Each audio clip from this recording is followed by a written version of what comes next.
Karolina here from KarolinasKrafts, and welcome to my channel.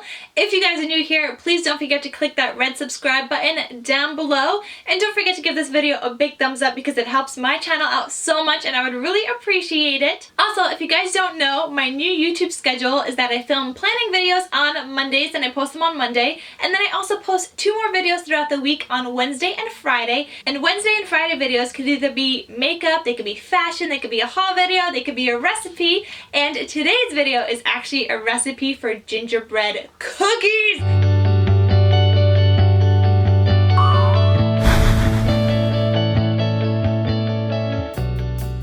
Guys, these are the most delicious cookies in the world, I swear. They are soft, they're chewy, oh, they're so good, and they honestly don't taste that sweet. You can add more sugar if you guys want to make them sweeter, but oh my god, they just taste perfect the way they are. So this is one of the cookies I have left.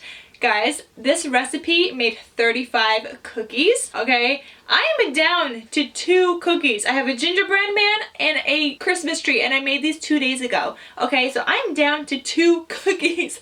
They're addicting, guys. You guys may not thank me because they're addicting, but you might thank me because they are also so delicious. These are honestly so perfect, the most perfect cookies ever. So now let's get into the video, and I hope you guys enjoy it. To start off, in one bowl you're going to mix 3 cups of flour, 1 tablespoon of ground ginger, 2 teaspoons of ground cinnamon, 1/4 of a teaspoon of ground nutmeg, 1/4 of a teaspoon of ground cloves, 1/2 of a teaspoon of baking soda, 3/4 of a teaspoon of baking powder, and lastly 1/2 a teaspoon of salt. And then just whisk all the ingredients together until well combined and set the bowl aside. For this next part, I'm going to be using my electric stand mixer fitted with the paddle attachment. Add 10 tablespoons of softened butter to your bowl, as well as 3/4 cup packed dark brown sugar, and then just cream the butter and the sugar together until well combined. Make sure you're occasionally stopping to scrape down the sides of the bowl. Meanwhile, separate an egg. You're only going to need the yellow part or the yolk. If you drop the yolk into the cup like I did, it's okay. Just scoop it back up and keep going until you're just left with the yolk. And then you want to add that into your mixture. And you also want to add in 1.5 teaspoons of vanilla extract. And again, just mix until well combined. Then you're going to measure out 1/2 a cup of molasses, not the blackstrap kind, and you're going to add that into your bowl. Then you're also going to add in 1 tablespoon of milk. Now mix that together until well combined and make sure to scrape down the sides of the bowl. Now with your mixer set on low speed, slowly add in the dry ingredients and mix until well combined.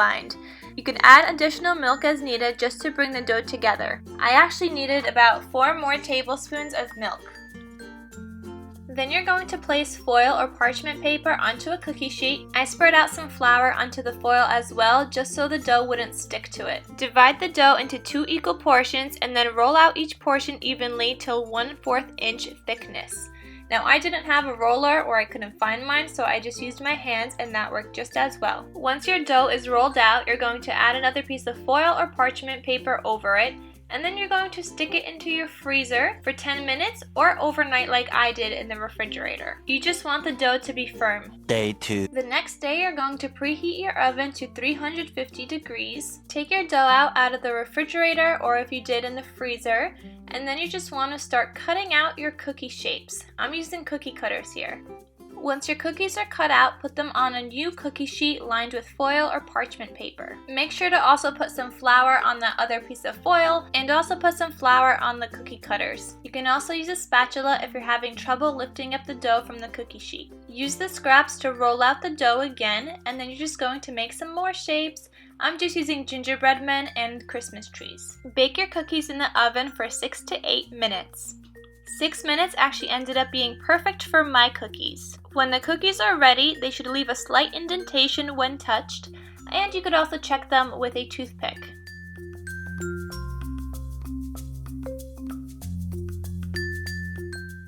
Then you just want to let your cookies cool completely before we start putting icing on them. A few inches later. For the royal icing, you're going to need 3 cups of confectioner's sugar, 1/4 of a teaspoon of cream of tartar. Then just mix those 2 ingredients together until well combined. Then you're going to add in 2 egg whites. Using an electric hand mixer or an electric stand mixer, you're going to beat in those 2 egg whites for about 5 minutes or until the mixture is thick enough to hold its shape. Then I fitted my piping bag with a decorating tube and added some royal icing into the bag so I could start decorating my cookies.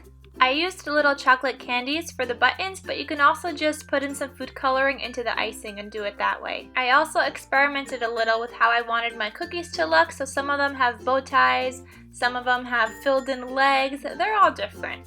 For the Christmas trees, I added 3 drops of green food coloring to the icing, and then I realized I actually want the color a little darker, so I added 2 more drops, and then I put that in a piping bag. And then I started piping the icing onto the cookies. I also experimented with these a little bit, but for the most part, they just have like this swirly design on them and some sprinkles. I absolutely love how my cookies turned out, both in the taste and in how they look.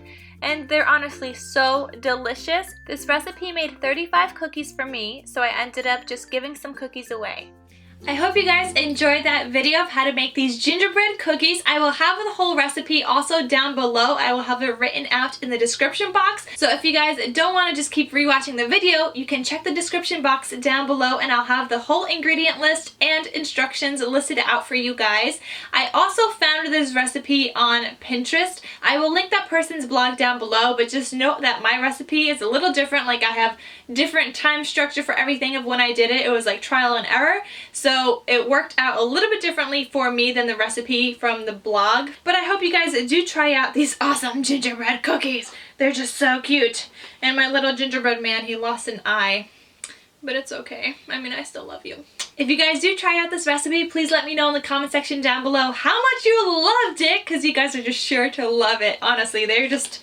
I've never made such soft and chewy cookies in my life. Like, they've been in this container for 3 days and they're still so soft. They're honestly... I honestly didn't know I could make such soft cookies, but it worked out and I love them so much. This is definitely going to be a recipe I put in my recipe book and make every year because they're that good. So I hope you guys enjoyed this video. Again, please subscribe down below if you haven't done so already. And don't forget to give this video a big thumbs up and I'll see you in the next video. Bye!